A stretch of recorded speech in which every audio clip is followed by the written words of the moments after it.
باب 5 فصل 5 درس 3 كمنهاج المسلم المادة الخامسة ويندان دي يوابرندن في اللقطة ويوتن في هجول واللقيت اكو هجتكو ألف اللقطة ويوتن في هجول أولا تعريف عندن يكون اللقطة هجول يدون الشيء كهون الملتقط هجتين من موضع نقر غير مملوك دجياك لأحد يجونغ غوت na ender boutique goddo na yeso tabal goddo na ender suudu goddo na e tande goddo wadalika dum non kan yajidal muslim kono de juldon tawata bi tariqin elawol ni mada bi tariqin ma elawol ni namani o tawadon darahima dirhamuji aw thiyaban ma chonkol fa yakhafu wa hula biya ahaye bagol mum fayaltagituha o hocca fi wata yaabe don bona ma fi wata bunu ma fi wata perdu hocca fi o yeynutu fi ndargol no jom mum hettala ma nde julɓe ɓen haaji torta sani andi mun no hikmu ha nafoore mun nden ñaawore mun nden afan hukmu ha ñaawore mun nden ya jusino dagi attaqatu hoccugol alluɓutati ko yani ali gawli sallallahu alaihi wasallam sabu mako ne ɗaɗo lamma su ilatuma nde ɓe landano an ha fi hoccugol ɓe maki ɓa hocci iraf yeni to e faso ha sako mun kungo wika ha e boggol mun gol summa arifa ha refti yeni ta dum sanatan hitane fen jaa sahibu asi jommum ari on yidi jonnitamo wa illa sona fa sha'anu kare kan andi no warrata sida hato jini gollira ma sida andi hato yimbe burbe ma tampude jonna ben do waso ila belandama an dallati ghanam fi dami masjid fa gala ma ki khuduha sayi ngil nangungil foyalaka ngil wodani ma an jeyɗo ngil on awli akhika ma ngil wodana jom maggil ɗimmo musidɗo ma jeyɗo ngil on son yiidi awli dhibi ma ko bono jeygil ta accutu ngil kabore wayra sona to anna kon yustahabu no yiɗana al iltiqatu hoccugol ngol liman yati wonande on hooliɗo bi amanati nafsi hoolare ho wonki munkin aray mo hooli hoore makko so hocci o jonnitay o yukraw hino añana hoccugol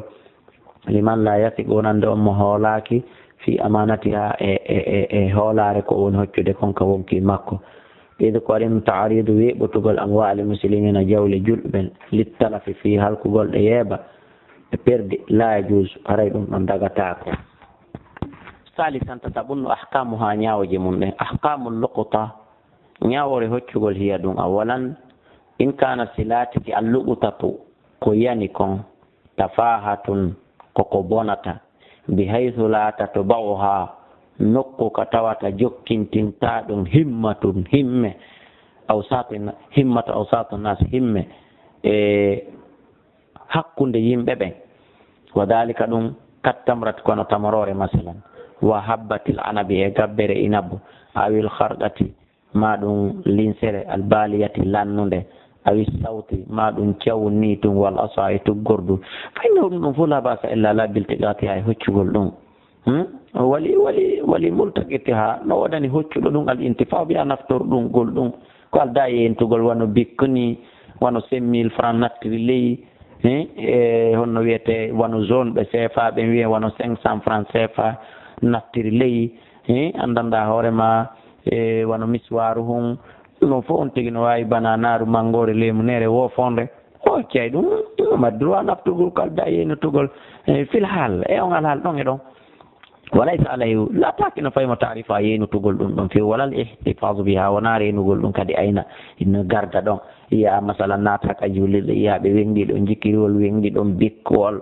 wengɗiɗo miswaru hum ɓa ɗum ɗon na ko mari valeur si tawi no goɗɗo hawki ɗon yejjiti ɗon $100 ma téléphone lixti a ƴetta ɗum ɗon no wenga ɗon abadan hoccu ɗon ko ɗon naɓata donc ko hana ƴettede utilisé kon anni yo baraji ɗin ƴaha jommu ɓay ɗum ɗon mara valeur ko ɗum ɗo yiyata no wenge yenite wenge kaji mballon cardante en e ko nantata e ɗum ɗon amma ko tata kon hanaka ñamede ɗum ɗon koyo yenite ɗum ɗon a yiyata no wenga abadan ɗum ɗon kono ñamirte julɓe ɓe wattu yiɗi طيب وليس وذلك لقول جابر ما جابر رضي الله عنه رخص لنا رسول الله صلى الله عليه وسلم يانا بنينا في العصافي تجرد والصوت كون والحبل بقل واشباهها يكون عند تتايدون يلتقطه الرجل كون يتلهوشة فينتبع به ونفترون ثانيا لمن إن كانت فلاتك اللقطة ko majji kon ko hocca kon mimma tatba'uhu ko konko jokkata ɗum himmatu awsati nasi himme ko ɓuri hakkindade kon e yimɓe ɓen tata si ɓe yi haqqille maɓɓe ɗen pooɗay ɓe faalet wajaba harayno waɗɗi ala multaqitti ha hoccuɗo ɗum an yo arifande o yeynitata sana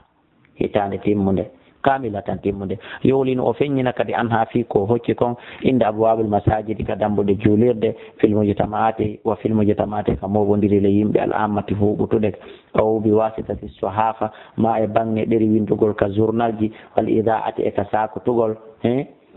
ka radio ka télévision fen jaa sahibu asi jommum ari wa arrafaha o yeyniti o sifike fi mum wi'a ha saku mum kunno wayi aw adada ha ma kontore mum nden o sifati ha sifaji mum ɗin ha tawi hawrodiri atahu iyaha o jonnitamo wayla mi jii so tawi woni jommum arali badal hawle ha ɓawa hitande alkamili timmude intafa biha he o naftora so tawi ko jeeyaɗo e hannuɗo naftorgol aw to soddaqa ma o okkitira o jonna ɓurɓe mo tampude ɓe en casimo faala walakin siko woni siko yo gollitir siko yo okkitir ɗon e be niyyati damaniha koye hoore anniye o yoɓitay law jaa sinno awi sahibu ha jommum yawman ñallal yatolbo ha ngal o ari ɗaɓɓitoygol ñande jommum yi'a o koye tawfi bay anniye o jonnitay jommum o yoɓa salis luɓutatul muharram luɓutatul muharram ko harami luɓutatul haram hoccugol ka nder huuru ay makkata ko makka la yajuzu dagotako al iltiqatuha ko yani majji makka kon sellataka hocce illa ida khifa sona huleda ya o ha yebagol mum arata he kun téléphone goɗɗo ɗo ma appareil goɗɗo ma ɗi mbuɗi goɗɗo ɗi yaaɓe tewni ɗi munce haray ɗon on tigi no wawi hoccude amanin takata kala hoccuɗo ɗum wajaba ala yara waɗɗike mo taarifu ha yeynutugol madama bil hurum madama makka nder hurum wa ida haraja so yalti sallama ha o jon so fokkito yaltude sallama o jonna ko hocci kon ilal hakimi faade e ñaawo ɓen ka nder hurum walaysa law la tanakimo tamallu ko ha jeygol ɗum fefefefefef li kawli sallah sallam inna hada al balada ande ndi leydi makka ɗo haramun no harmi la yuhdadu soppatake shawkuhu bulle mo mayri wala yuhtala ko ɗum woni ɓoretake halahu e leɗɗe mayri wala yunaffaru maƴƴintake sayduhu mbarodi mayri wala taltakatu hoccatake laɓutatuhu ko yani e mayri illa li muarrifin sona hoccugol fi yeeni rabi'an luɓutatul hayawani hoccugol mummunte wa tusamma no wiye dallatal hayawani mummunte o majji in kanat silatke shatan ko dammil bi falatin e nder burure min al ardi ka leydi jasareno dagani altiqatuha hoccugol ngel wantifaw biya ilaftorgol ngel filale on haal ɗon hirso ñama ma yeydi ɓa jommum gandaka e li kawli sallah sallam hiya laka ngel ɗo wodanima awli akhika ma musidɗo ma on si on yiiɗi awli ma bonoji ɗin ta accu noon bonoji ɗin hawra e maggel wa ida kanat silatke bulan ko ngeloba fa innahu koni la yajuzu dagota ko iltiqatuha hoccugol mba mbi haalin inoni woyi alhaaliji ɗin fiyoni e kawli sallah sallam sobo mako ne laaɗo malaka kon ɗum hananama nde hoccatamba wala ha hino wodanima maaha hino wonde e mabba hida'uha ko mba ñamata kon wasaɗa'uha e ko mba yarata kon tari ɗum ma mba jolana hoore mabba ka ndiyam mba yara wata akulu shajara mba ñama e leɗɗe ɗen kullum tusukun sustamba ɓattade hatta yaji a sahiba ha hitande joom mabba yimba o fa yahudahu hatta hitande joom mabba ari o hendoma wa mislu dallatul ibli sifa hoccugol majjugol ngelo en dallatul hamiri ko noon kadi mbabbi majjuɗi ɗin wal bihali e mbab pucci majjuɗi ɗin wal khayli e pucci ɗin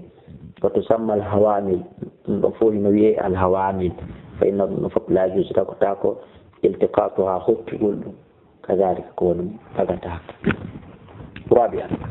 kafiyatu mbaɗi kitabati ha windode muɗum agarra fulanun ɓawa bisimillahi on e yettugol allah julgo ene laaɗo agarra fulanu kaari ƴirritiki annahu no kanko fil yawmi hande e min shari kada e ndu lewru kaariru iltakata o hocci fi mawdi kada e nokkure nokkel kaari kaysan e ko ɗum woni ko wiyete kon kays dimnahu o fawtike ɗum kada wano ni wa annahu kanko arrafahu o yeyniti ɗum li waqtu makko on ko hocci ɗon o sa'ati e sa'i makko on wa nada alayhi o ewnike hoore muɗum bimana o yeyniti fi mawdihi e nokku e muɗum nden o fil aswaqi e ka marché wal mashawari e ka laawi wal masajidi e ka juulirɗe o yeyniti ɗum ayyaman ñalɗi mutataliyatan jokkodirɗi wa jumu'an e jumaje mutatabi'atan jokkodirɗe wa ashuran e lebbi mutaradifatan jokkodirɗi ma yajidu ko fawi ala sanatin e dow hitande kamilatin timmude falam yahduru laha heɓanaki ɗum tawanaka ɗum talibun ɗaɓɓitowo jokkitowo few to khashiyahu hulani ala nafsi hoore makko almawta mayugol wa shahada o seedini ala e hoore mum shuhuda o seede ɓe o seedini ɓen annahu kanko wajada o tawi ɗum nokkel kaari kaltakataha o hocci ɗum wanna ɗum tata yadino ka jungo makko ɗo wa fihi yaljatino e renatiri makko en hadara si tawi man yadda iha on mono yeynita ɗum wa wada'aha ko ɗum woni mono sifo fi muɗum wa tabata tabiti milkuhu jeyal makko ngal laha wonande ɗum akhadaha on tigi ƴettay ɗum wa bari'a haray dandinike almultaqitu hoccuɗo almadkuru jantaɗo on an uhudatiha e gayi ahadi muɗum ndin wa halat haray pottitike yaɗo jungo makko ngo min ha e muɗum bi taslimi hay saabu jonnugol makko e yaha faade ɗum limaliki ha jommum bi tariqi e lawol ashari shar'inangol wa dalika ɗum bi tarikh ko e sa'ijo e o sa'i ɗo nde ñalande ɗo e ndu lewru ba allaqitu ko hocca kon awalan tarifu andingol allaqitu hocca ɗum tiflum ko bubuhum ni yujadu tawetekum man budan hino fera fi makanin e nokkure ma la yuraf lahu fi makanin ma e nder nokkure wonde la yuraf lahu tawa andanaka fay kon kono sabun dambe o andaka nene makkum ma baba makkum wala yadda yehi nodditaki déclaré ahadun hay goto wonde ko kanko jeeyi bubuhum kum ko ɗum woni allah ɓiɗo bubuhum hoccakum anda sino famade طيب ثانيا ɗimon hikmuhu ñawre mum nde hukmuhu yajibu no waɗi alal kafaya e dow yonodiral akhuduhu hoccugol kum bobon wa tarbiyati newgol kum si goto daranike hara yewi jungo yititiɓe le kawli taala wa ta'awanu alal birri wa taqwa wali annahu e saabu kadi kum bobon nafsun ko kum wonki muhtaramatun tiddu kum yajibu no waɗi hifzuha renugol kum ayna hara kum yeebaki no waɗi salisan ahkamuhu ñawre mum nde ahkamu laqitu ñawre bobon hocca kum hiya ɗum awalan ara noon ɗo yanbahi no hanani ɓe multaqitihi hoccuɗo kon on an yursida nde o seedinta alayhi e dow makko wa ala ma wajada e dow kala ko o tawdi ma wondude e pay kon ko min matani e modde mirahu so tawdunomo e poore sakum ma so tawdunomo e kuusihoy ma so tawdunomo e paaku e ɓiray ko nantata e ɗum o malik ma ɗum jawdi o seedina fof saniyan ɗimmum ɗum in wujida laqitu si tawi ko hoccakon bobon hoccakon kon tawama fi biladin e leydi islamiyatin julɗo yankeri ko waray kon pay kon ɗo muslimun ko ƴettete kon julɗo kon considéré kon ko bobo hon julɗo wa illam walaw kana biha haysi tawi walaw kana haysi laatike biha e makko gayrul muslimina hara wona julɓe bimana haysi tawi num hawriti wona kon julɗo hum hara ila ɗon ko ñawete ko ñawore julɗo salsa in wujida si tawama Allah geeti wondude e bobo hum majju kon ko maalum jawdi an faqala haray ko ndin jawdi dépensete e bobo hum kon haray dépensete e bobo hum ko min immorde ndin jawdi fa illam yujad si tawdaka ma o e bobo hum kon shay'un hay hundi an faqa alayhi haray ko dépense e bobo hum kon unfiqa alayhi haray ko dépense e bobo hum kon min bayti mali muslimina itte ka banque julɓe ɓe wona hoccuɗon ittata ka jiba mum dépense wa illa so wona ɗum si tawi woni banque julɓe ala sana fagatahu haray do dépense makkum toujours ala jamaatil muslimin koye hoore jama julɓe ɓen ko kamɓe kafindirta dépense kom famike ka raabi annayi bon ɗum mirasul lakkik jonno runugol kumpay kum hocca kum ɗo no ko ronirte no ma no ko ronirta in mata si maayi in mata si kum maayi in mata si maayi wadituhu hoccuɗo kun on in qutila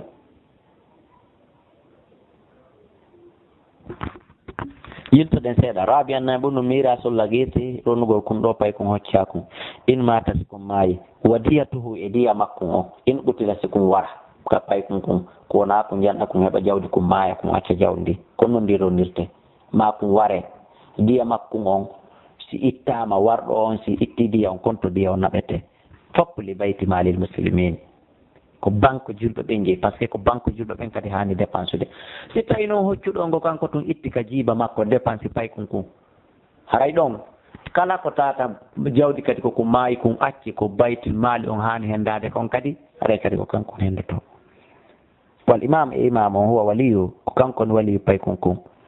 fil qisas ta yettodirgo waddiyatu diya on fa in sha'asima fala iktasso lahu o hertina ɗum o raɓɓindinayi ɗum wa in sha'asima fala akada daya fa in sha'asima fala iktasso lahu o yettano pay kun wa in sha'asima fala akada diya o ƴetta diya li baytil mal o naɓana banque julɓe ɓen khamisan in aqarra rajulun si gorko qirritike anna allakita wonde pay kun hocca kun ko waladu ko ɓiɗɗo makko ulqa bi hare ko yo jonnite ida kana si laatike mumkinan hino newo an yakuna nde o laatoto nde pay kun nde bobon kun laatoto walada o ɓiɗɗo makkum kono ronketa laatade masalan pay kun duuɓi sappo ara inna bobon kon ko ɓiɗɗo makko ɗum ɗon newatako wa kada kono noon kadi in aqarrat bihi so tawi qirritike kadi bobon kun imratun sonnajo o wi ko ɓiɗɗo makko ulhika wiya ko yo jonnite ina taki o ɓa a hawki a falaka ɓiɗɗo a perdi a hettata o ko yo jonnite wondude e ñaɗanede e imam o waɗa mo saria needi kala ko handi waɗede saabu ko hawki ko noon rabian no yaɓun ɗum joni kayfiyatu kitabati mbaadi no ɗum windirte noon ashhada alayhi o seedintina e hoore mum fulanun ashhada alayhi seeditike e hoore ɗum ɗo fulanun kaarijo annahu no kanko fil waqtil fulaniyi e waɓutu kaarijo e yitaza har himo feƴƴirde bil makanil fulaniyi e nokkure kaarire e nder ko feƴƴata kon fajada o tawi ɗon sabiyan bobohum mulga hino fera alal ardi ka hoore leydi o sifatu sifa bobohum kon kada ko wano ni ko gorko humma ko debbo hum kokon lebbitel ma balɗe tel kokon dane humma ɓale hum wannahu kanko laqitum o hocci kun ɗo bobon lam yakun lahu latanakimo fiye bobon kum milkum jeyal fus wala shabahatu milkin wona ko nanditata e jeyal fus wala haqqun wona haqqe minal huquqi imorde haqqeji almuwassilati jokkidiraɗe milki fi jeygol makko wannaw kanko mustamirrun wannaw no bobo ko mustamirrun ko woni duumi kon fiyadi ka jungo makko ɗon ɓe ko mittigaati e saabu ñawre ko hocci kon hoccugol makko iyawa faade bobo hon kon alal hukumi e dow ñawre almashruhi sar inane men a alahu ka hoore ɗerol wa arafa alhaq e gon o andini gonga kan wa arafa o andi alhaqa gonga kan fi dalika e ɗum fa aqarra bihi o girritike wassidqa e gongo gongol fatba'ahu o jokki gonga kan li wujubi sabu waɗɗagol makko waɗɗagol gonga kan alayhi hoore makko shar'an ka sharia wa ashhadu alay o seedini e hoore ɗum ɗo kadi bidalika ni fi tarihi kada e nder sa'i kaarijo e nder datatel bi mana ko ni woni no windirte hande kadi o jogo noon bobo wakkide e ɓeygure makko nden o ne'a ara o resi ɗo hino waali bi mana o kaydi ɗo hino waali hara ko neeɓi o ñande laamu ngol landimo ma ñande kawtal landimo ma ñande wiiɗo hino majjira ko kañum jeeyi bobon kon déclaré hara ko ndi kaydi ɗo o yaltintata ɗum fof no windi waali islam niwre hunde ala e muɗum fof muɗum koko laabi ko si tawi woni a jangi a faami ma a ɓattike famɗo ɓe ɓe faminima ma so a jooɗike a wondi e majjira maɗa nden yo Allah newina en famgol dina islam kan